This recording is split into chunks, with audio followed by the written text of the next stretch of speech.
আসসালামু আলাইকুম রহমতুল্লাহি ওয়া বারাকাতুহু। আলহামদুলিল্লাহি রাব্বিল আলামিন ওয়াসসালাতু ওয়াসসালামু আলা সাইয়্যিদিল মুরসালিন ওয়া আলা আলিহি ওয়া সাহবিহি আজমাইন। সুপ্রিয় দর্শক, পৃথিবীর যে প্রান্ত থেকে আপনারা এটার বাংলার সরাসরি আয়োজন দেখছেন, সকলকে আন্তরিক মোবারকবাদ জানাচ্ছি। আমন্ত্রণ সকলকে কসমিক ডোর ইসলামিক সওয়াল জবাব এই সরাসরি আয়োজনে। আপনাদের জীবন ঘনিষ্ঠ যে কোনো প্রশ্নের উত্তর জানতে এবং যারা ইবাদত সম্পর্কিত বিভিন্ন বিষয় কোরআনুল কারীম এবং সহিহ সুন্নাহর আলোকে জানতে চান, তারা সরাসরি এই আয়োজনে প্রশ্ন করে জানবার সুযোগ লাভ করবেন। আপনাদের সাথে আছি আমি কারি একেএম ফিরোজ, এবং আপনাদের প্রশ্নের উত্তর দেবার জন্য আমাদের স্টুডিওতে আজ উপস্থিত আছেন আমাদের সকলের প্রিয় ব্যক্তিত্ব, এটিএন বাংলা আমাদের সকলের প্রিয় মুখ, শেখুল আল্লাম শেখ শাহ ওয়ালিউল্লাহ। আসসালামু আলাইকুম রহমতুল্লাহি ওয়া বারাকাতুহু। ওয়ালাইকুম আসসালাম রহমতুল্লাহি ওয়া বারাকাতুহু। শেখকে স্বাগত দর্শকদের সরাসরি আয়োজনে। প্রিয় দর্শকের ছোট্ট অনুরোধ জানিয়ে আমরা প্রশ্ন, অনেকে লাইনে আছে, আমরা যাব। আপনারা যখন ফোনে কথা বলবেন তখন টেলিভিশনের ভলিউমটা কমিয়ে রাখবেন। কথা বলা শেষ হবার পর ভলিউম বাড়ি আমরা শেখের কাছ থেকে ইনশাল্লাহ আপনাদের বিষয় জানবার চেষ্টা করব। শেখ, আমরা প্রশ্ন নিতে পারি? জি, কে আছেন লাইনে? নাম বলে প্রশ্ন বলবেন। আসসালামু আলাইকুম। ওয়ালাইকুম আসসালাম। জি, যশোর থেকে জাহিদ বলছি। জি জাহিদ, বলুন, কি জানতে চাচ্ছেন? জি, আমার তিনটা প্রশ্ন ছিল। প্রথম প্রশ্ন হচ্ছে শবে বরাত সম্বন্ধে। জি। যে দেখা যাচ্ছে আজকে বেশ কিছু আলেম বলছেন শবে বরাত যে ইবাদত করবা বা এটা বিশ্বাস করা, এটা মধ্য শাবানে, এটা বিদআত। আবার কিছু আলেম বলছে যে না, এটা বিদআত নয়, যেহেতু জয়ীফ হাদিস আছে এখানে আমল করা যায়। এখন এটা আমাদের করণীয় কি? এটা কি বিদআত বলে গণ্য করবো নাকি না? আলেমদের ভিতরে মতপার্থক্য, কি করবো আমরা? আর দ্বিতীয় প্রশ্ন হলো যে আমাদের এলাকায় দুইটা মসজিদ আছে। এখন দুইটা মসজিদের ইমামই তাবিজ দেয় আর কি, তাবিজ বিক্রি করে বা দেয়। এখন আলেমরা বলে, সেইপন্থী আলেমরা বলে যে যে তাবিজ বিক্রি করে এবং তাবিজ দেয় তার পিছনে নামাজ হবে না, যেহেতু সে শিরক করলো। যেহেতু হাদিস আমরা পাই যে তাবিজ দেওয়া সে শিরক করলো। এখন এই পর্যায়ে কি আমি বাড়িতে একা একা নামাজ পড়বো?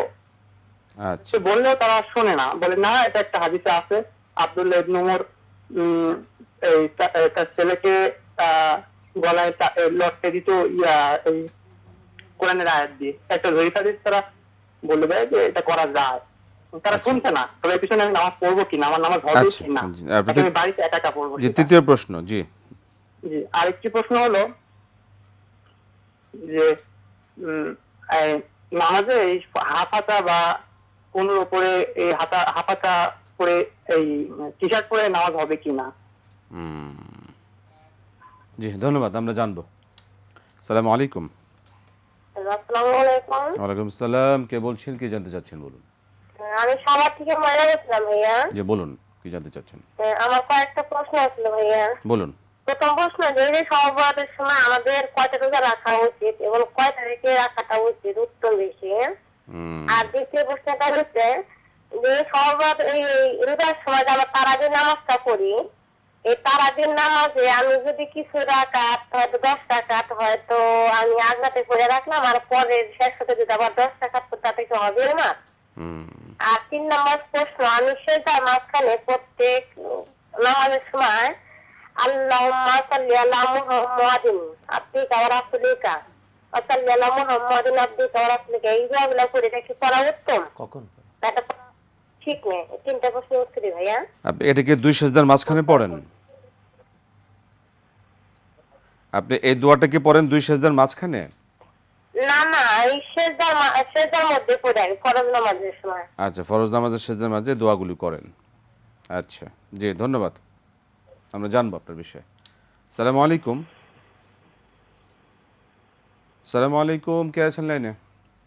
ওয়ালাইকুম আসসালাম। আসসালামু আলাইকুম। ওয়ালাইকুম আসসালাম। নাসরিন বলছি চট্টগ্রাম থেকে। জি বলুন, কি জানতে চাচ্ছেন নাসরিন? আমার প্রশ্ন হচ্ছে, একটা প্রশ্ন হচ্ছে, আমার ছোট বাচ্চা 9 মাস বয়স, আমার তো বারবার গায়ে প্রসাব করে দেয়, আমার গায়ে প্রসাব লাগে। এখন বারবার তো কাপড় পাল্টানো যেমন কষ্টকর হয়ে যায়। আমি যদি একই কাপড় পরে থাকলাম, যে প্রসাবটা গায়ে চলে দিল, ওটা তো শুকাই যায়, পরে থাকলাম, শুধু নামাজের সময় নতুন একটা ড্রেস পরে নামাজটা পড়লাম, আবার সেই আগে মানে প্রসাব সহ কাপড়টা পরলাম, এভাবে পরে থাকতে পারবো কিনা।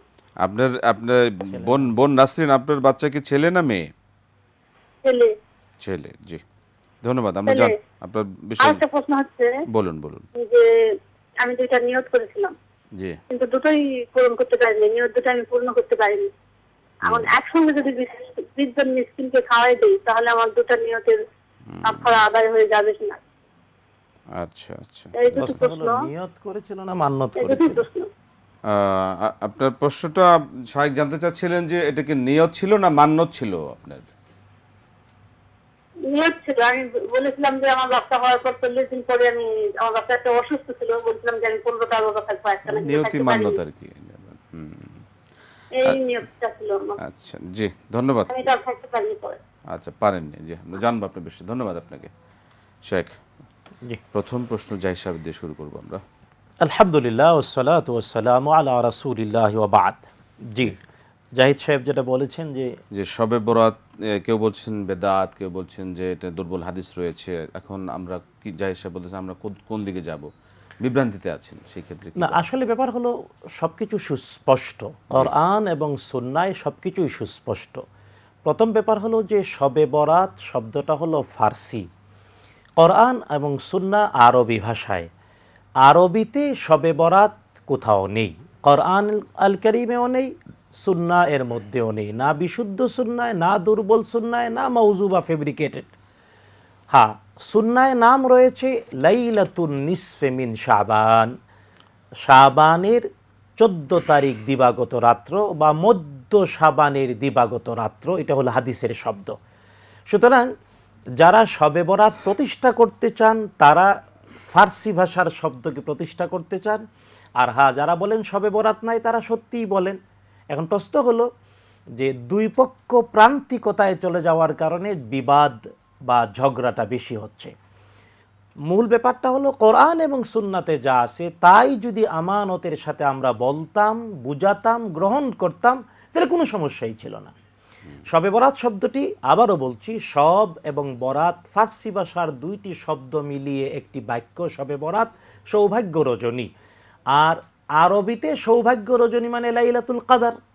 এখন শবে বরাত শব্দটি ফার্সি ভাষার কোরআন এবং সুন্নাহর কোথাও নাই, রয়েছে লাইলাতুন নিসফি মিন শাবান, মধ্য শাবানের দিবাগত রাত্রি।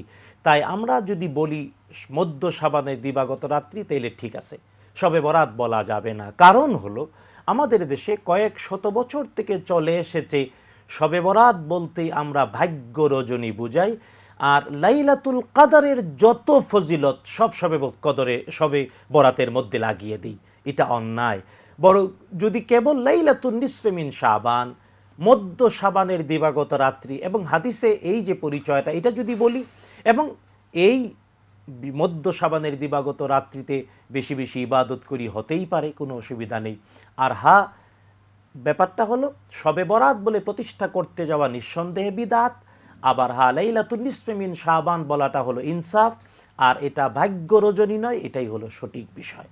এখন আমাদের উচিত কোরআন এবং সুন্নাহ যা রয়েছে তাই মানার চেষ্টা করা। আহসান শেখ। প্রিয় দর্শক, জাহিদ আপনি অবশ্যই ইনশাআল্লাহ এর থেকে একটি সুন্দর সমাধান পাবেন বলে আমরা আশা করছি। পরবর্তী জাহিদ সাহেবের দ্বিতীয় প্রশ্ন হচ্ছে যে তার এলাকার দুটি মসজিদ আছে, দুই মসজিদের ইমাম সাহেব তাবিজ দিয়ে থাকেন, তো সেই ক্ষেত্রে তাদের পেছনে নামাজ ইক্তেদা করা যাবে কিনা? ব্যাপারটা হলো তাবিজ তিন ধরনের হয়।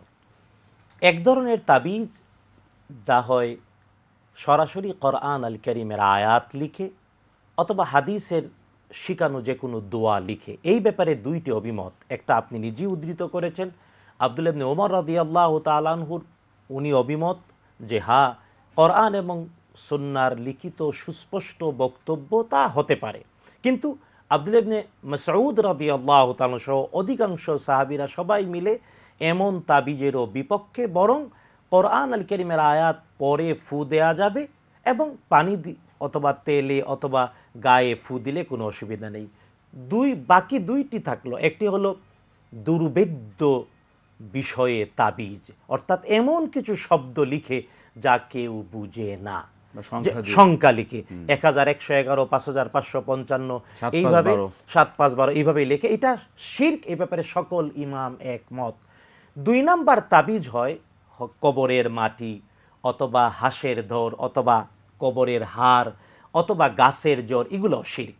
তাই তাবিজ তিন প্রকারের মধ্যে একেবারে কবরের মাটি, হার, এগুলা দিয়ে তাবিজ দেওয়া শিরক। এমনটা যদি কেউ করে তাকে বুঝাতে হবে, তার থেকে দূরে থাকার চেষ্টা করতে হবে। দুর্ভেদ্য এই অঙ্কগুলো দিয়ে জিনের নাম লিখে, শয়তানের নাম লিখে এগুলাতে তাবিজ দেয়, এটাও বোঝাতে হবে। এই ব্যাপারে সব ইমাম, সব আলেম ওলামা একমত, এটা শিরক। হ্যাঁ, আপনার ইমামরা কি তাবিজ দিচ্ছেন, যদি কোরআন আল কারীমের আয়াত লিখে দেন তাহলে আপনি তো কঠিনভাবে তাদের পিছনে নামাজ হবে না এমনটা ফতোয়া দেয়া বা আমল করা উচিত নয়।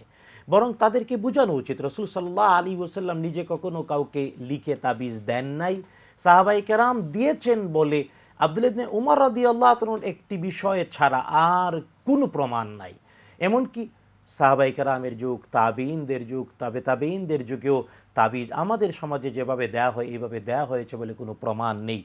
তাই প্রমাণিত দুইটি ব্যাপার যেখানে শিরক হয়, এমনটা হলে আপনার ইতমিনান না হলে আপনি নামাজ নাও পড়তে পারেন। কিন্তু এই ক্ষেত্রে তাদেরকে বুঝাতে হবে এবং তাদেরকে সংশোধনের জন্য চেষ্টা, আমি বিশ্বাস করি বারবার বললে অবশ্যই আলেম ওলামায়ের থেকে বিরত সেক্ষেত্রে থাকবে। একটু প্রশ্ন ছিল, সেক্ষেত্রে উনি যদি এই নামাজ ত্যাগ করে আলাদা নামাজ পড়েন, নামাজ ব্যাপারটা হলো ওনাকে বুঝাইয়া যেতে হবে, বলতে হবে জি।